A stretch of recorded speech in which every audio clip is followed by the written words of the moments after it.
Halo, selamat berjumpa kembali sahabat petani dan pecinta tanaman vanili. Rebung bambu atau tanaman bambu muda teman-teman memiliki pertumbuhan yang sangat cepat. Bahkan dalam satu hari bisa mencapai 17 cm. Nah, saya penasaran dengan hal tersebut. Kemudian saya uji coba ke dalam tanaman vanili yang saya budidayakan, bahkan tanaman pekarangan seperti tanaman terong dan tanaman horti lainnya. Ternyata setelah menggunakan POC dari rebung bambu teman-teman, pertumbuhan tanaman vanili memang sangat dahsyat. Seperti yang sudah teman-teman lihat di samping saya ini. Ini selain menggunakan biang kompos cair teman-teman, saya juga menggunakan POC dari rebung bambu atau tanaman bambu muda.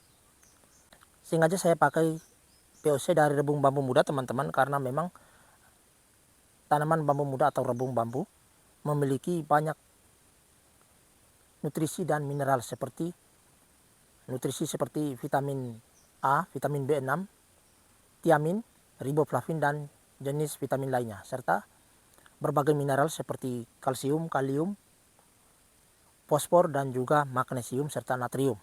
Nah, tentu dampak pertumbuhannya seperti yang teman-teman lihat seperti ini. Ruas sulur-sulurnya panjang antara dari buku ke buku, dan memang ini sangat bagus untuk pertumbuhan tanaman vanili ini sendiri, karena selain mengandung banyak vitamin dan mineral, ternyata rebung bambu juga mengandung CPT atau zat pengatur tumbuh, sehingga proses pertumbuhan sulur sangat cepat. Dan memang ini sangat diperlukan untuk tanaman vanili dan sangat cocok. Saya bukan mempromosikan teman-teman, tetapi karena buah tanaman vanili itu berada pada setiap sulur, setiap buku, maka sulur yang banyak tentu akan menghasilkan buah yang banyak. Di video saya kali ini teman-teman, saya akan membagikan cara membuat POC sederhana dari rebung bambu. Buat teman-teman yang baru pertama kali menonton video saya ini, jangan lupa beri dukungan, like dan subscribe, dan beri komentar. Mungkin saya juga bisa belajar dari teman-teman jika mungkin POC yang saya buat ini masih kurang lengkap. Oke, kita ikuti. Di sini bahan yang kita perlukan yang pertama adalah teman-teman, air cucian beras yang masih baru sebanyak 1,5 liter. Kemudian 2 buah rebung bambu. Ini sebagai kandungan vitamin dan mineral yang sudah saya jelaskan di awal tadi. Kemudian 2 buah pisang sebagai sumber kalium, ini untuk penguat kalium pada pupuk ini. Kemudian gula sebagai glukosa atau sumber makanan untuk mikroorganismenya. Dan kemudian air kelapa sebagai sumber kalium untuk perangsang bunga.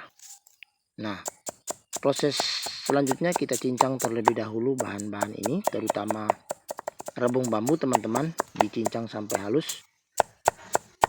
Sehalus mungkin ya teman-teman, karena bahan organik yang lebih halus akan memberi ruang untuk mikroorganisme dapat merombak vitamin dan mineral yang terkandung di dalam bahan-bahan ini.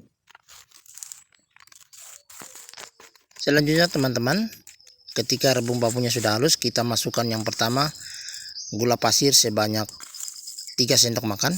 Ini sebagai sumber glukosa atau sumber makanan untuk mikroorganisme yang bertugas merombak bahan organik ini. Kemudian air cucian beras sebanyak 1,5 liter. Kemudian kita aduk-aduk dulu supaya gulanya dapat larut. Dan kemudian 2 buah kelapa. Air kelapa ini juga sebanyak 1,5 liter ya teman-teman.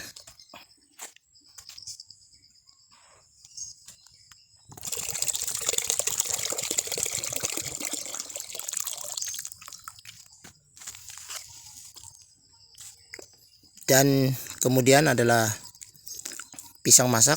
Ini perlu kita lumat-lumatkan dulu ke dalam bahan organik ini sampai betul-betul 2 buah pisang ini halus mungkin, dan airnya akan nanti terasa seperti lengket ya teman-teman. Itu tandanya pisang ini sudah betul-betul larut ke dalam bahan organik ini, bahan fermentasi ini.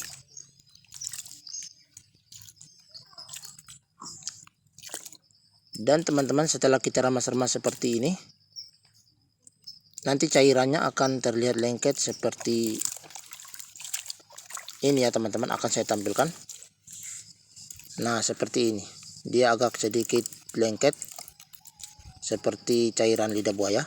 Kemudian untuk mikroorganisme lokal untuk perombak bahan-bahan fermentasi ini, saya tidak menggunakan M4, tetapi di sini saya menggunakan tempe busuk. Karena tempe busuk sendiri sudah saya pernah buat pada biang kompos teman-teman. Ternyata hasilnya sangat luar biasa. Dan kali ini juga saya hanya menggunakan tempe busuk. Dan selanjutnya teman-teman, pupuk ini perlu difermentasi selama 10-14 hari untuk mencapai hasil yang maksimal ya teman-teman. Tapi jangan lupa kalau teman-teman menggunakan wadah botol, perlu dibuka setiap 1 kali 24 jam untuk mengeluarkan gas-gas metan yang dihasilkan dari hasil fermentasi pupuk ini. Oke, dan teman-teman, hari ini sudah mencapai hari ke-14. Pupuk ini siap untuk saya aplikasikan. Tetapi terlebih dahulu kita saring terlebih dahulu teman-teman.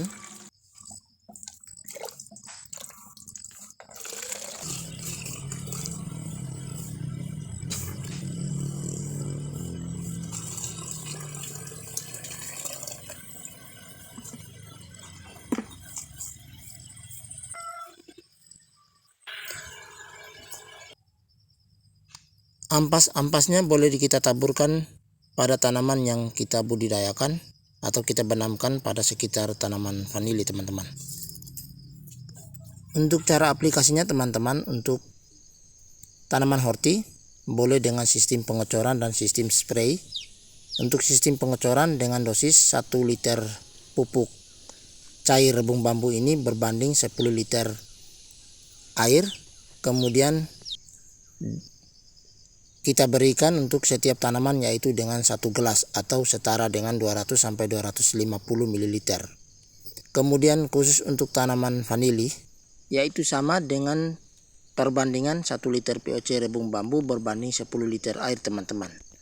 Kemudian untuk cara pemberiannya yaitu lebih tepat dengan cara semprot, yaitu penyemprotan pada bagian bawah daun teman-teman. Karena memang stomata itu sendiri lebih banyak terdapat pada bagian bawah daun. Kemudian kapan untuk kita memulai proses penyemprotan teman-teman?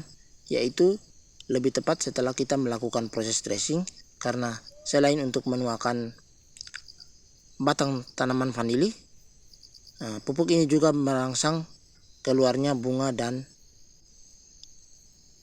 menguatkan tanaman itu vanili sendiri ketika nanti mengalami proses pembuahan teman-teman. Oke teman-teman, sekian saja video saya kali ini. Semoga bermanfaat.